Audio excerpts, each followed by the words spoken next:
Hi friends, I'm back. Welcome back to my beauty and lifestyle channel. And today we're not going to talk about beauty, we're going to talk about lifestyle and what I'm loving on Netflix right now. So I've got 10 options for you. It's kind of coming on the heels of the Oscars. So I always try to watch some Oscar recommended movies and whatnot. And so hang on to end.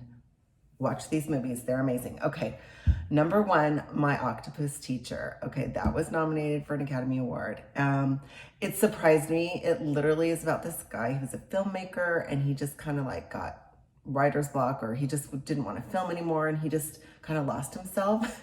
So he lives in South Africa and decides to go snorkeling. And you have to watch it. It's actually amazing. It's a little nature and a little lifestyle. Anyways, it talks about his life, and it's deep. This octopus, you fall in love with this little octopus. It's amazing. So anyways, okay, Halston comes with a warning because it's about Halston, the designer. I love this so much. Ewan McGregor should get an Oscar for his performance. He's amazing.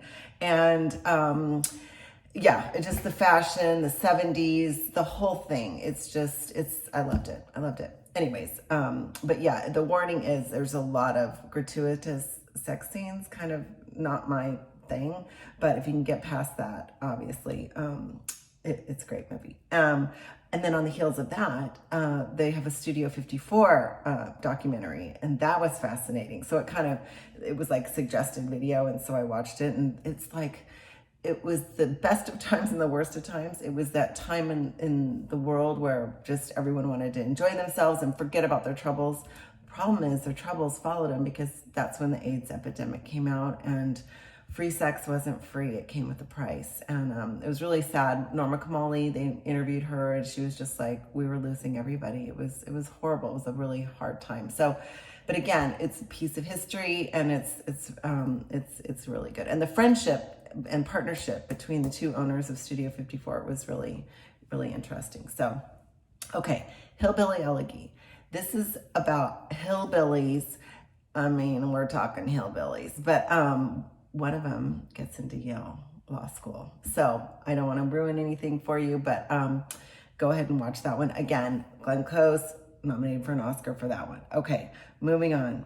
Okay, Amy Tan. So I watch The Joy Luck Club every Mother's Day with my daughters, but it talks about 3 generations of Chinese mothers, their mothers from China themselves, and then their daughters who were born in America. So fascinating. Love that movie. Watch it. But I don't believe that's on Netflix. But what is on Netflix is Amy Tan, an unintended memoir. She wrote a book, and it tells the real story of her mother, and you kind of figure out which stories in the movies were true and part of hers. And I cried 4 times. Okay, it was amazing.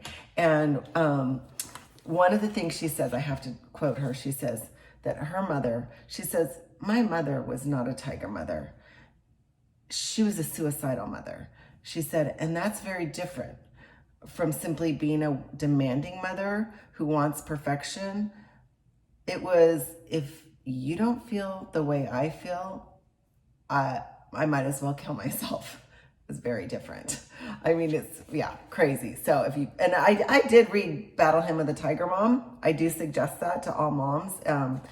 It's a good book. Anyways, I digress. Coming back to my list. Somebody Feed Phil. Love this movie. My mother originally was the one who told me about this.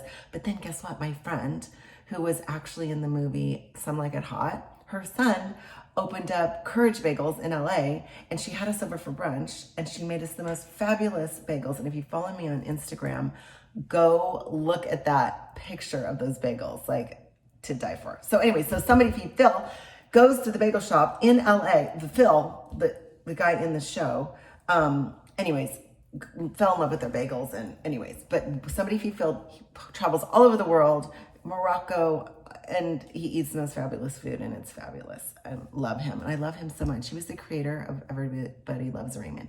Anyways, I could go on and on. Love him so much. Okay, then Mank. This is the story behind what old Hollywood, Orson Welles was doing.